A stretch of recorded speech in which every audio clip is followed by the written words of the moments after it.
I'm Adam Hosmeyer. Welcome back to my YouTube channel. Today I want to talk a little bit about drones. And from the perspective of just an average user, maybe you have like a small YouTube channel, or you're just kind of going to be a hobbyist with a drone, just the average user. I'm not going to be talking about people who use drones professionally. That's a whole separate group of people. This video is just for the hobbyists out there, just the normal everyday people. So as you may know, there's a new drone launched, and there's videos all over YouTube about it. But there's just a few things that you should know about drones before you go off and drop over $2,000 on a drone. First of all, when I first got into the whole video world, filming, drones, cameras, stuff like that, and he used to fly drones all over New York City, all over the city, following him everywhere on a skateboard and doing all kinds of crazy stuff with drones. And when I used to watch that on YouTube, I used to think, man, that is so awesome. And that'd be so awesome to do that. That's really what got me interested in it. But it turns out what he was doing, at least now, is completely illegal. So one of the main things that you need to know before you go buying a drone is all the rules and regulations that go along with owning one, flying one, before you go and sink that much money into one. I would suggest going to a specific drone channel talking about drone regulations and what you have to do to fly legally. And another thing that concerns you is not only what the current regulations and rules are around drones, is what the future regulations around drones will be. If something of an event like that was to occur where a drone was used to cause harm to infrastructure or people of some sort, there will no doubt be more regulations on consumer drones like that. If you live in the United States, in order to post your drone footage to any of your YouTube videos, you have to be Part 107 certified, which is you have to go in, take a test at the FAA, pass that test, and keep it current every so often. You have to pass another test and keep it current. So that's just another step you have to do, another fee you have to pay in order to fly your drone and post that drone footage to YouTube.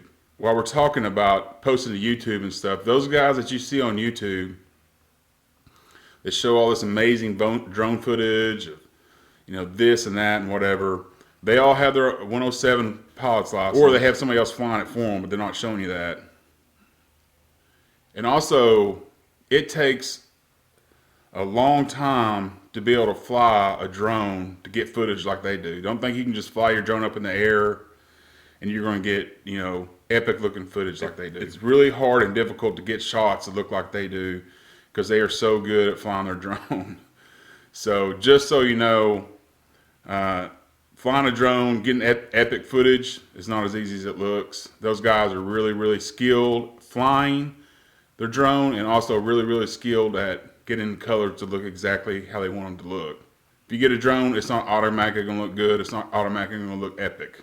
One of the things that has kept me from upgrading my drone over the years is that on a 10-minute YouTube video, you may show 20, maybe 30 seconds of drone footage just to kind of establish a establishing shot, just to have an establishing shot to show kind of where you are.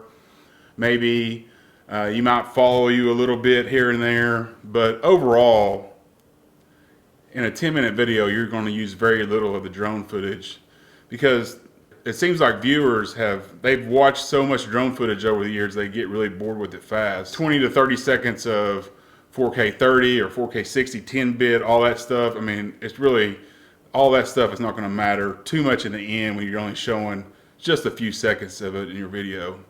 You should be thinking about where you're going to fly this drone. Like, what kind of videos I'm going to do, what are the areas that I would like to fly my drone, what footage would I like to get with my drone, where would I take my drone to fly it.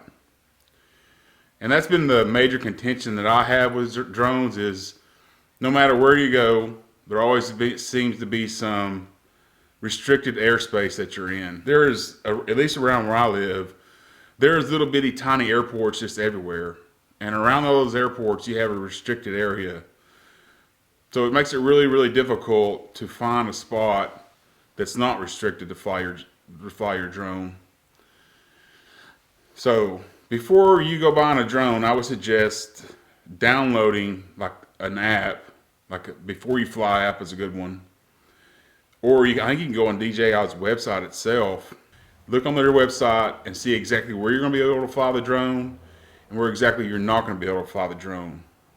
Because in my mind, when I first bought my drone, man, I was going to be flying it all over Oklahoma State, all over the city, you know, just everywhere I wanted. And it turns out I can't fly my drone there. When you go to flying a drone, particularly around people, it's their natural instinct to think that you're spying on them. I mean, if you've ever used a drone before, you're way up in the sky, you know, probably 100 feet or more, and you have a wide angle camera lens. I think it's like a 24 millimeters or whatever. It's fairly wide angle lens, and you're looking at it on a little bitty smartphone like that big. I mean, people look like ants. If you even see the people, they look like total ants. I mean, if you've used a drone, you know that. But most people have not used a drone and they don't know that. And they think that you have a 600 millimeter zoom lens on your drone. Trust me, they think that. And they think that you're spying on them. So just so you know, if you're flying around people, they're going to think you're spying on them, and that's something you need to be prepared to deal with. And one of the last things I want to talk about is after you own a drone for a while, all the footage just kind of starts to look the same. Because of the areas are so restricted that you can actually fly, you start noticing that, you know, I film woods, or I film by the lake, or, you know, and you just keep filming these things over and over and over again. So your footage always looks the same. Then you're like, well, once you film one forest, you film them all. Once you film one lake, you film them all. You know, you go follow a few boats around. You know, you pretty much done everything you can with the drone. So after a while, even though at the beginning it's really, really fun to fly the drone, and you see some areas that you've seen all your life and you get to see from a new perspective, that's awesome and fun. And also actually controlling the drone and flying it all over everywhere, that's fun as well. But after a while, the footage just becomes pretty monotonous, boring, and, you know,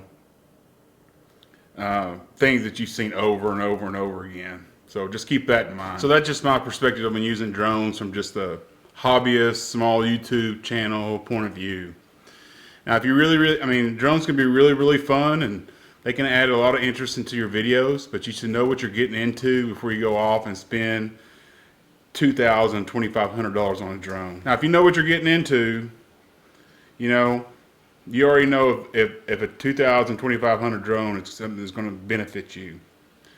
But if you're just getting into the game a little bit, I would just suggest starting off small. You know, taking a step back just a little bit. Maybe go with the Mavic Air 2S, maybe Mavic Mini, Mavic Mini 2, whatever they're called these days. I don't know, something a little bit cheaper than the full-blown super drone that they just now released. So if you're just getting interested, I would start small, figure out if it's something you'd be interested to pursue further, and then if it is, hey, you can sell that one and move on up, because if you have one drone and you like it, chances are you're going to have 4 or 5 drones by the end. So that's just a natural progression, so don't worry about it. But I would suggest starting small and working your way up from there. That way you don't have too much invested in something that you may or may not use in the future. Hope you've enjoyed the video. If you have, drop a like. Thanks for watching. We'll see you on the next one.